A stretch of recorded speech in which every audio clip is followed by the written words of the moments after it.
Okay, probably one of the biggest issues with sewing is getting tension right.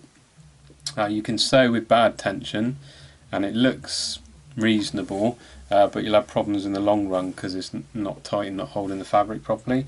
So I'm just going to go through some of the basic stuff for tensioning, just so you can set your machine up if it's not quite right, or if you're having issues with tension. This should help you a little bit. So first thing to do is look at what options we got for adjusting tension. So we've got this thing here, tensioner. Now they can break. It's very, very rare, and you can replace all this, but generally this is okay. Mine goes from 0 to 9. Well, yeah, 0 to 9. 5.5 is good for Gutermann's sew-all tension. On mine there's a little line there, and that lines up with whichever number you got. So 5.5 for my sew-all, and then when I go to the Terra 60 thread, I usually go up to a 9. There's a Terra 60 thread there.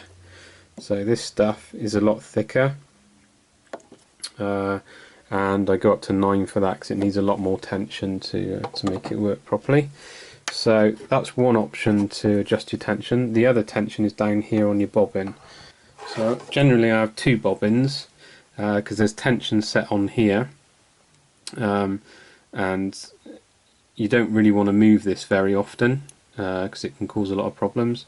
So I have one bobbin that I use for the Terra 60 thread. So it's a thicker thread and needs less tension on the bobbin, so I set this one up perfectly for this thread, and then I know I just chuck it in there if I'm ever using that thread. But for sew-all I use this bobbin. I'll show you how you test whether the tension on here is correct or not. I think it needs to be about 1 ounce of tension. So take a bobbin. That's the bobbin case. This is the bobbin itself. Put it in. I'll show you that.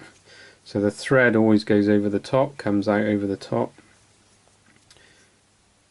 So it's going to line up with this slot. Goes down through the slot underneath the spring, and the spring provides the tension. Okay, and what you do, if you don't want to be super technical and get weights and special machines and stuff, just hold it, and if you can pull it but it holds itself on the thread, then it's not too bad, the tension. If it's very easy to pull out, super easy, then it's too loose. If it's very hard to pull out, then it's too tight. But if you can hold it, if it can hold its own weight, then it's not too bad. You should be able to just pull a little bit out. It's more of a feel thing than anything.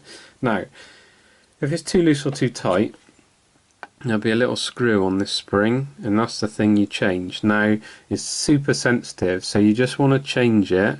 So if I was tightening it up, I'll take it from there to about here in terms of the slot. So maybe 1/4 of a turn, or less than 1/4 of a turn. Try it again, 1/4 of a turn, try it again.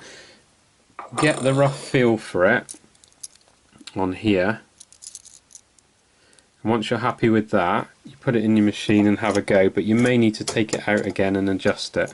Okay, so I'll put a top thread in a minute. So I want to show you this. This is I don't know what they call it really, spindle holder, and it's for large threads. If you get like the Terra threads like this, it won't go on the top of the machine very well, it's too heavy, it doesn't sit properly. So what they do is they use these things, this heavy cast iron, you can buy them on eBay, cast iron base, go for the heavier, more professional one, and then you put your bobbin, you can put anything on here, even the smaller ones.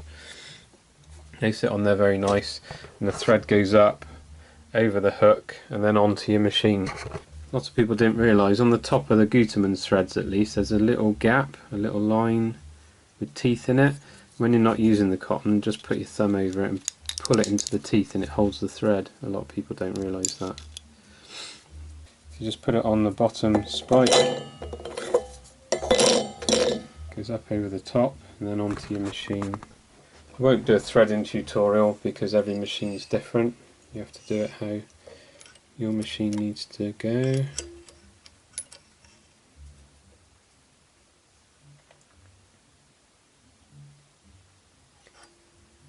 Usually comes across the top somehow, down, round the tensioner, through the spring, back up to the hook at the top somehow, and then down. There'll be a few hooks at the bottom, and through the needle.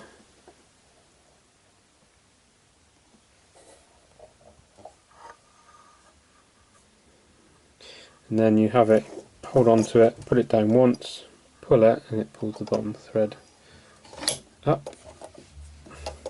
Okay, machine threaded. Get some any old scrap fabric, doesn't really matter. Make sure you have 2 layers, and just do a row of straight stitch. Long straight stitch, the longest you can make it. You don't need to lock it off or anything like that, it's just a test.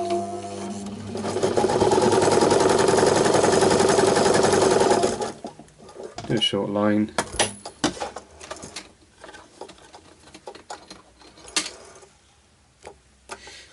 So it's very difficult to see, but you'll have loops at the top and then you have loops at the bottom. Okay, this is very hard to see. Sometimes if you look along the edge you can see the loops easier.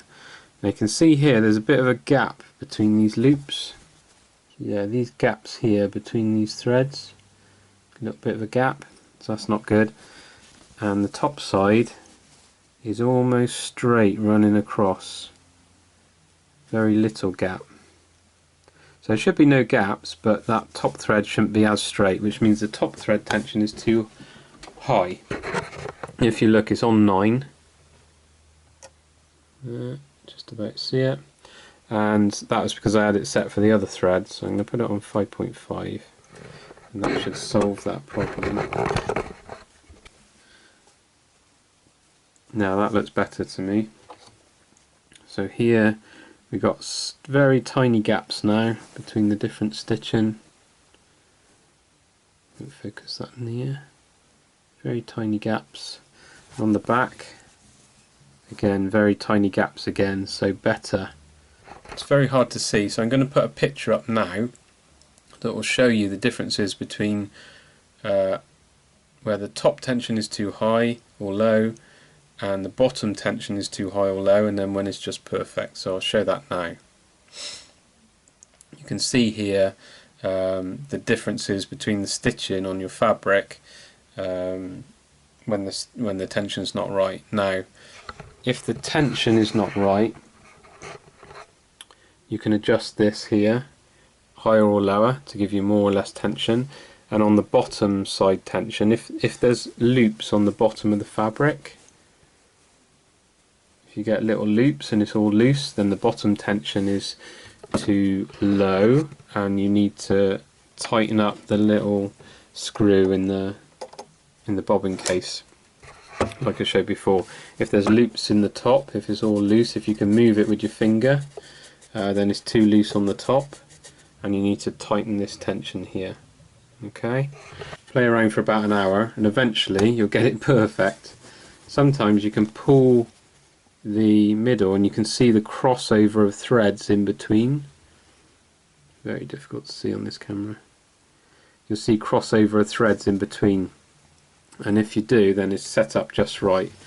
As you can see here, it's quite tight. There's not much give in it, and that's also an indication the top and bottom is at the right tension to hold it together. Now this will change depending on the type of fabric you have. Sometimes when you have thinner fabric like sil nylon, you need looser tension on the top mainly to get it right for that loose fabric. When you have thick fabric, you might need tighter tension on the top. Once the bobbin case is set, I don't tend to change that at all. That's normally set for everything I do. I only change the top tension now and again when I need to.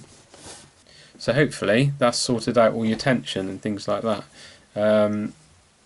There may be other problems that you're having with your sewing, and it may be nothing to do with tension. So lots of really loose thread underneath might mean that you need to replace your needle. So if you're having problems, always put a new needle in first just to see if it's that, because 9 times out of 10 it's the needle that's the problem, or the needle might be the wrong size. So if you always try it with a size 80 needle, that that's big enough for most things and that should solve all the problems, and then you can step it down to a finer needle if you want a smaller hole in sort of waterproof fabric and things like that. But generally not the tension. Once you've got the tension set, normally the tension's good. So hopefully that's given you a little bit of an idea of how to set the tension right, how to get it correct, and then you shouldn't have any issues with your sewing. Okay, thanks for that. See you in the next video.